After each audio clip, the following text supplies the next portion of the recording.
answer to a number of questions. "He is mad. He set fire to the rice on purpose. I saw him do it." "As for the rice," cried Hamaguchi, "the child tells the truth. I set fire to the rice." "Are all the people here?" The Kumicho and the heads of families looked about them and down the hill and made reply, "All are here, or very soon will be. We cannot understand this thing." "Kita!" shouted the old man at the top of his voice, pointing to the open. "Say now if I be mad." Through the twilight eastward all looked, and saw at the edge of the dusky horizon a long, lean, dim line like the shadowing of a coast where no coast ever was, a line that thickened as they gazed, that broadened as a coastline broadens to the eyes of one approaching it, yet incomparably more quickly. For that long darkness was the returning sea, towering like a cliff, and coursing more swiftly than the kite flies. "Tsunami!" shrieked the people, and then all shrieks, and all sounds, and all power to hear sounds, were annihilated by a nameless shock heavier than any thunder, as the colossal swell smote the shore with a weight that set a shudder through the hills, and with a foam burst like a blaze of sheet lightning.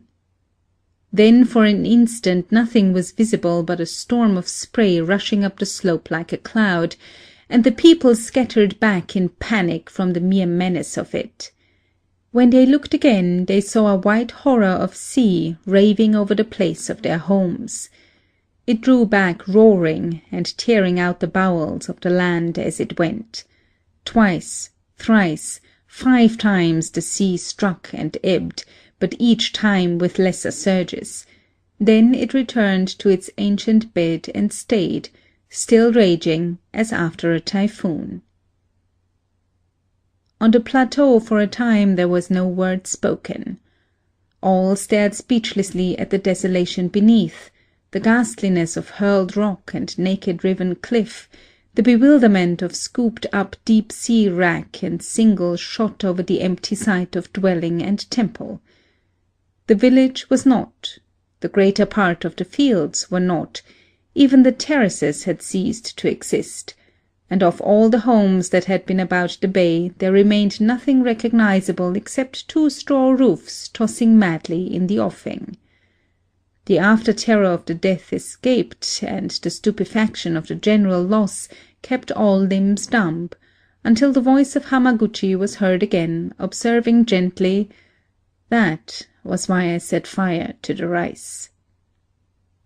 He, their Choja, now stood among them almost as poor as the poorest, for his wealth was gone, but he had saved 400 lives by the sacrifice.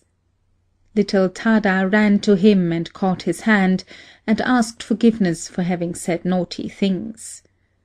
Whereupon the people woke up to the knowledge of why they were alive, and began to wonder at the simple, unselfish foresight that had saved them, and the headmen prostrated themselves in the dust before Hamaguchi Gohei, and the people after them. Then the old man wept a little, partly because he was happy, and partly because he was aged and weak and had been sorely tired. "My house remains," he said, as soon as he could find words, automatically caressing Tada's brown cheeks, "and there is room for many.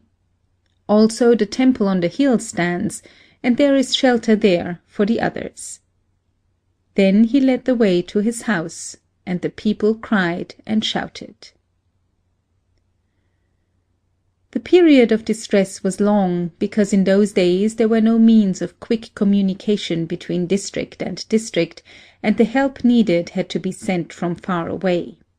But when better times came, the people did not forget their debt to Hamaguchi Gohei. They could not make him rich, nor would he have suffered them to do so, even had it been possible. Moreover, gifts could never have sufficed as an expression of their reverential feeling towards him, for they believed that the ghost within him was divine. So they declared him a god, and thereafter called him Hamaguchi Daimyojin, thinking they could give him no greater honor. And truly, No greater honor in any country could be given to mortal man.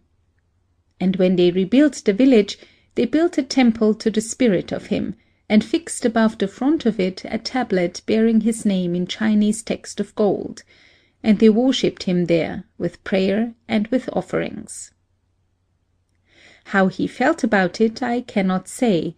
I know only that he continued to live in his old thatched home upon the hill, with his children and his children's children, just as humanely and simply as before, while his soul was being worshipped in the shrine below.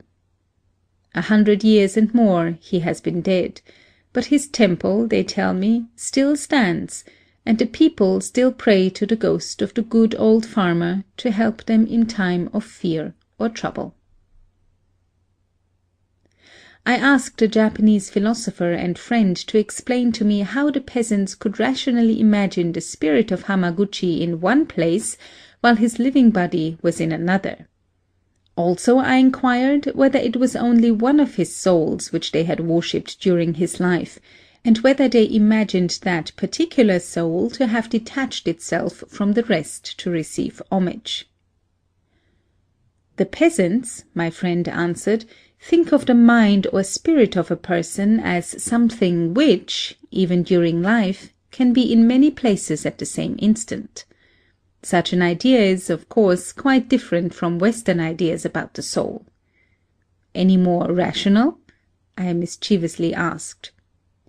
Well, he responded with a Buddhist smile, if we accept the doctrine of the unity of all mind, the idea of the Japanese peasant would appear to contain at least some adumbration of truth.